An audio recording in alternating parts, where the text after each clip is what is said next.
ॐ वसुदेवसुतं देवं कंसचाणूरमर्दनं देवकी परमानन्दं कृष्णं वन्दे जगद्गुरुम्। गुरुर्ब्रह्मा गुरुर्विष्णु गुरुर्देवो महेश्वरः गुरुर्साक्षात् परब्रह्म तस्मै श्री गुरुवे नमः। परम आराध्य परम पूज्य सद्गुरुदेव भगवान के चरणों में साष्टांग दंडवत प्रणाम।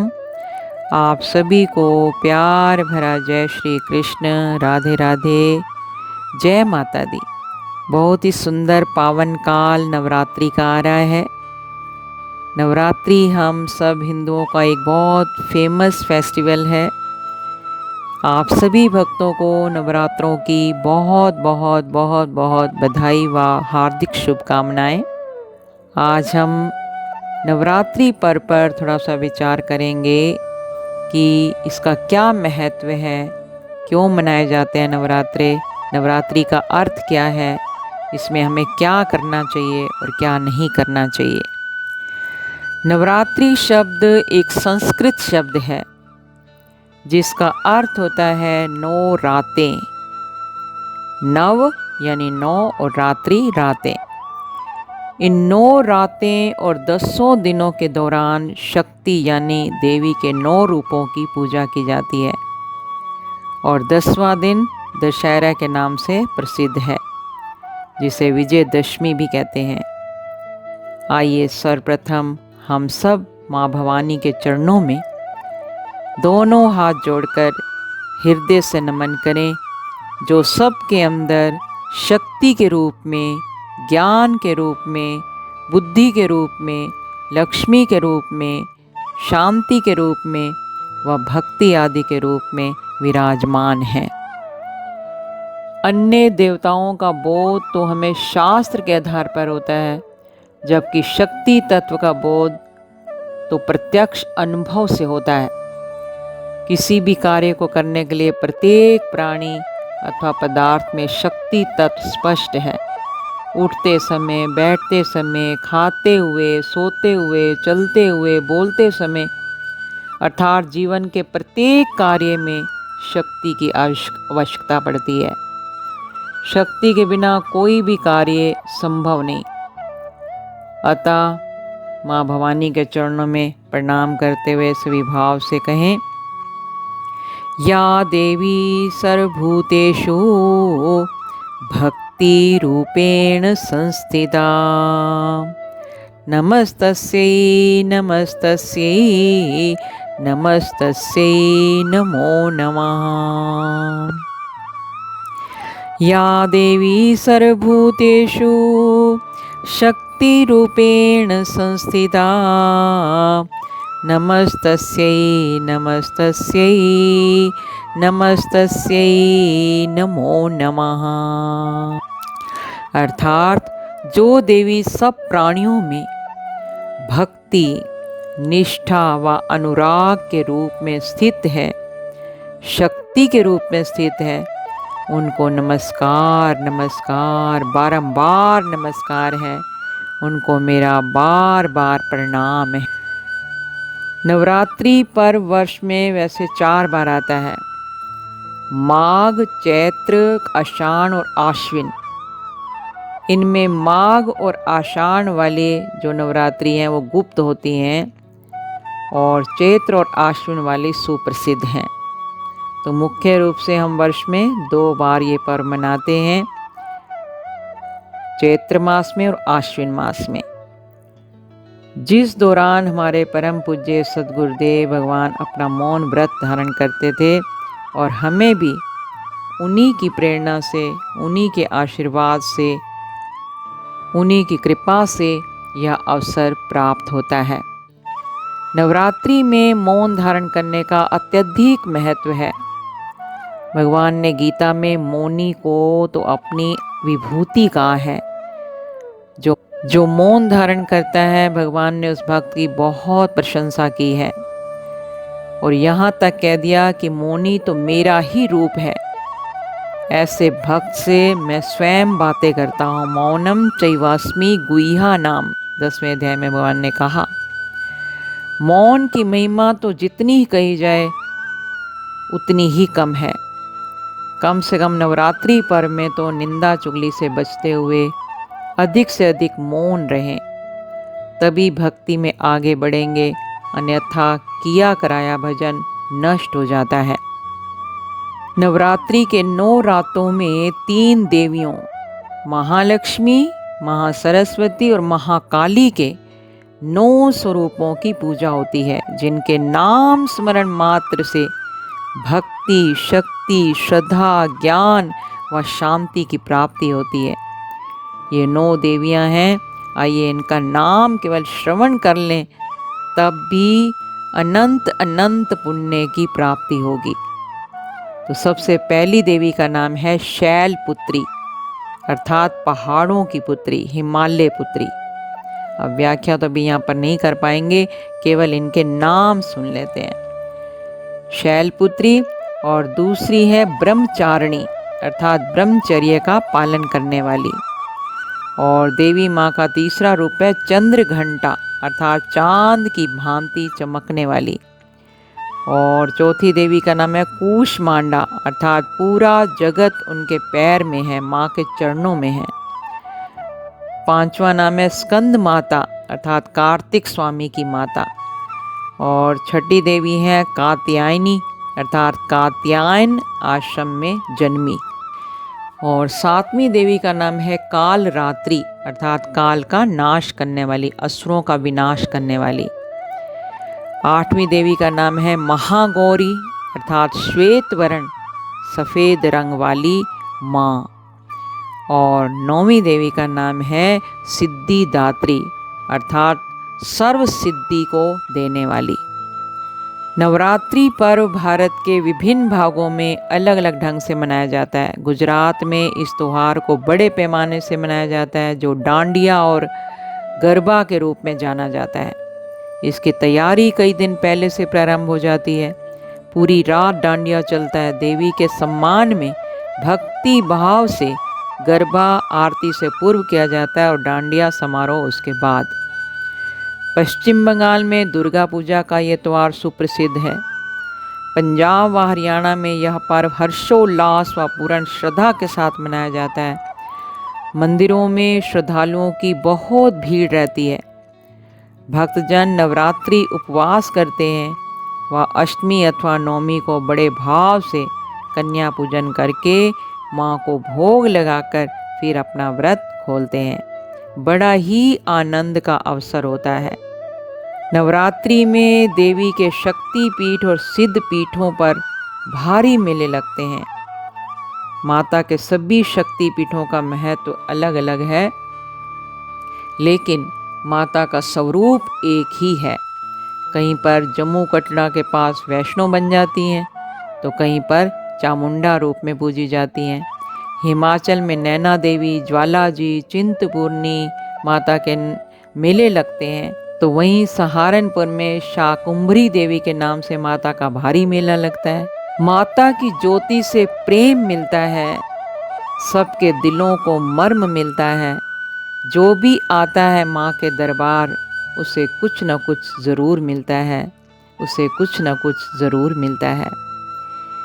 इस बार नवरात्रि पर्व जो 17 अक्टूबर से प्रारंभ हो रहा है, हर वर्ष श्राद्ध पर्व संपन्न होते ही अगले दिन से नवरात्रि पर्व प्रारंभ हो जाता है, परंतु इस बार अधिक मास यानी पुरुषोत्तम मास आने के कारण श्राद्धों और नवरात्रि में 1 माह का अंतर आ गया। ऐसा संयोग कई वर्षों बाद हुआ है। सो माँ की आराधना का यह पर्व है, माँ के 9 रूपों की भक्ति का यह पर्व है, बिगड़े काम बनाने का यह पर्व है, भक्ति का दिया दिल में जलाने का यह पर्व है, भक्ति का दिया दिल में जलाने का यह पर्व है। नवरात्र यानी 9 विशेष रात्रियां। रात्रि शब्द सिद्धि का भी प्रतीक है। वर्ष में इन दोनों नवरात्रि में साधना और आराधना का विधान है। हिंदू पंचांग के अनुसार जब नया संवत लगता है यानी नव वर्ष, तो विक्रम संवत के प्रथम दिन अर्थात चैत्र मास के शुक्ल पक्ष की प्रतिपदा से रामनवमी तक नवरात्रि होते हैं। ठीक इसी तरह 6 माह बाद आश्विन मास शुक्ल पक्ष की प्रतिपदा से महानवमी यानी विजयादशमी के एक दिन पूर्व तक नवरात्रि पर्व धूमधाम से मनाया जाता है, जिसमें माँ भवानी की उपासना का विशेष महत्व है। अथवा अपने इष्ट देव की पूजा अर्चना भजन उपासना करें तो भी माँ भवानी अत्यंत प्रसन्न हो मन वांछित फल प्रदान करती हैं।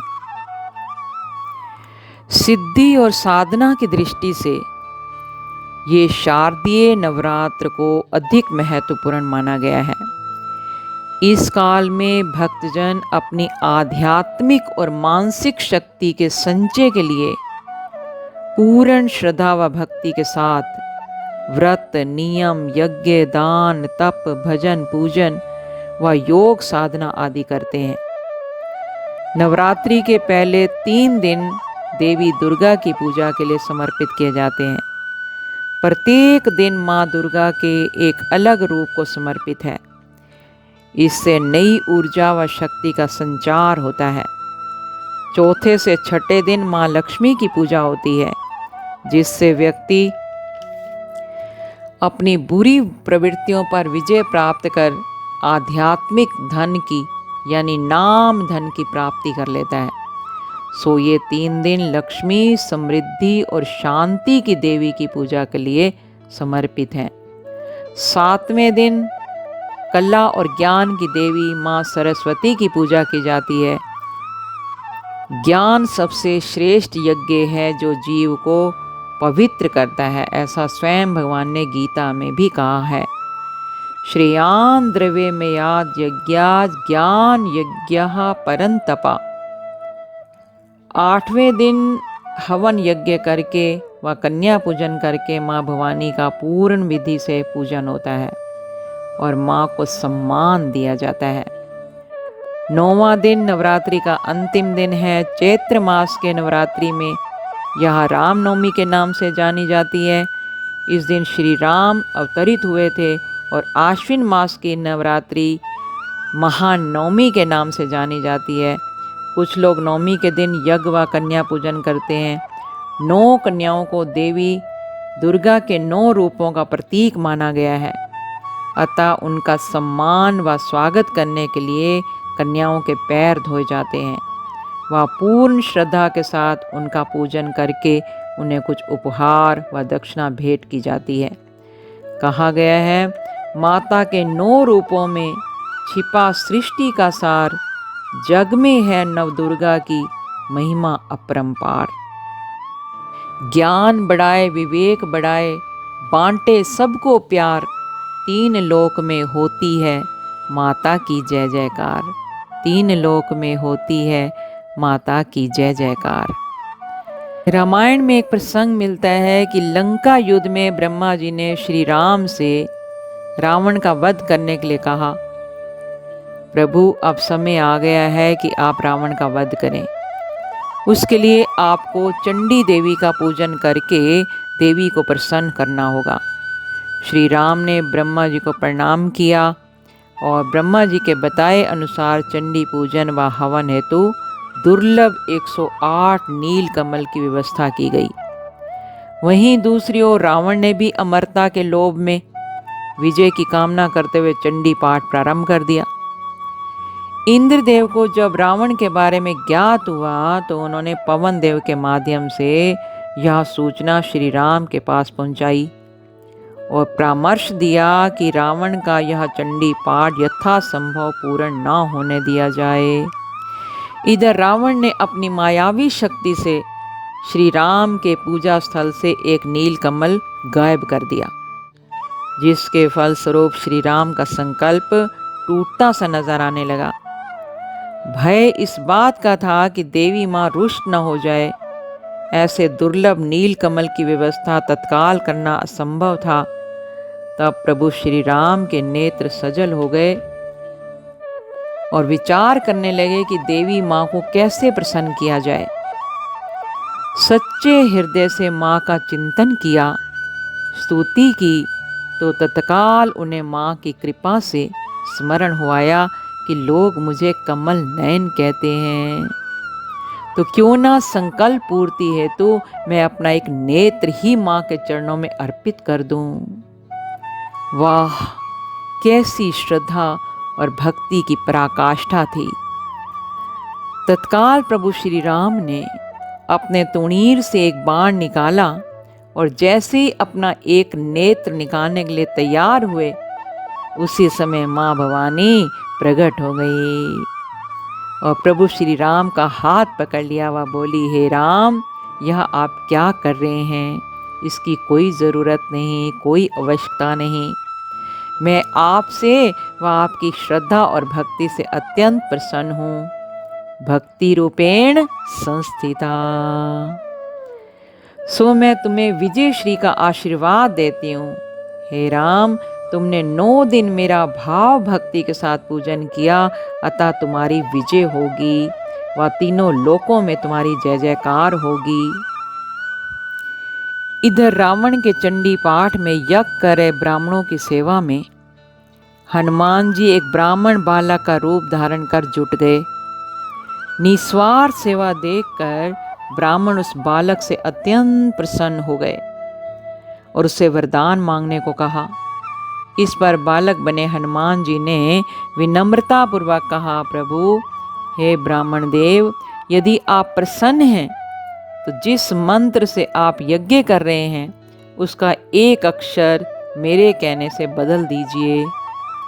ब्राह्मण इस रहस्य को समझ नहीं पाए और तथास्तु कह दिया।